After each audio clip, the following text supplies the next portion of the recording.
જી ગણેશજીના દર્શન કરવા ચિંચપોકલીમાં.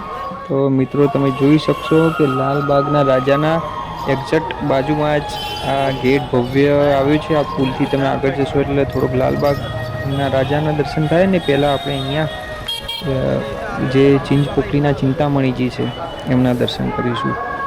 તો મિત્રો કંઈક આ જ પ્રકારે આખું પૂરો રોડ શણગાર્યો છે.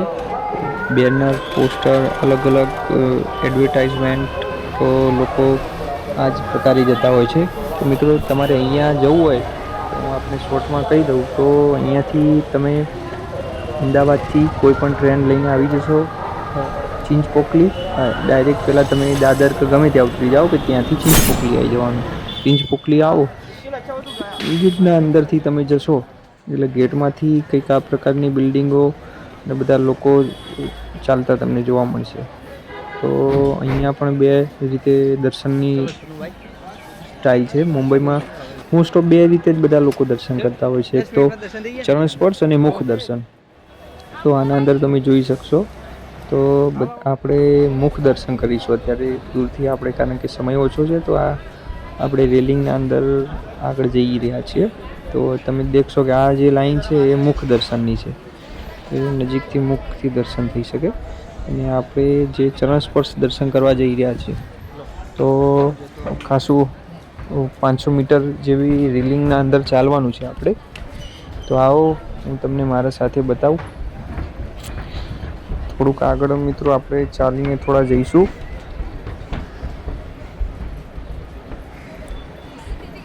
તો મિત્રો કંઈક આ પ્રકારનું આડા દિવસે અત્યારે તો કોઈ ભીડ નથી. આડા દિવસે ખૂબ જ ભીડ જોવા મળતી હોય છે.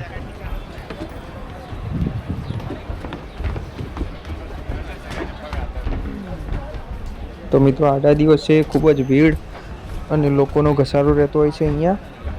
તો હવે આપણે ખૂબ જ નજીક આવી ગયા છીએ. તો અંદર જ આપને દેખાશે. જુઓ પાછળનો નજારો. રાતે તો મિત્રો ખૂબ જ જબરજસ્ત લાઇટિંગ ને બધું ડેકોરેટ હોય છે.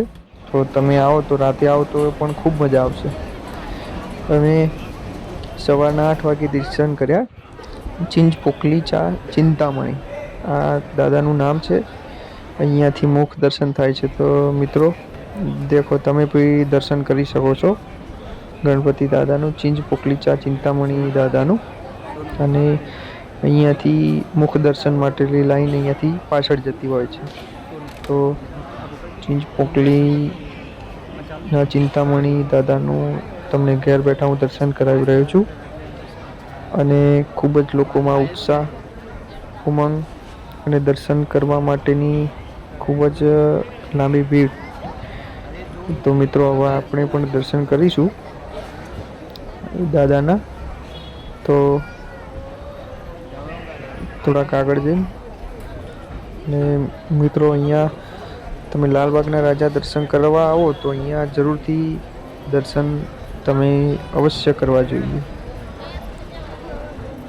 તો મિત્રો આપ જોઈ શકો છો. ઓમ ગણપતે નમઃ.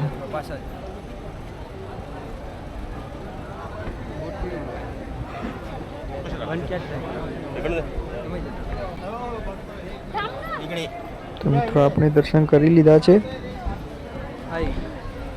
ચિંતામણીજીના. આપણા આગળ જવું છે, આગળ મિત્ર પણ દર્શન કરી રહ્યા છે.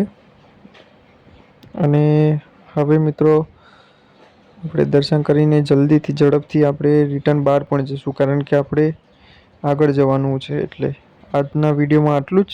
વિડીયો ગમે તો લાઈક, શેર અને સબસ્ક્રાઈબ કરજો.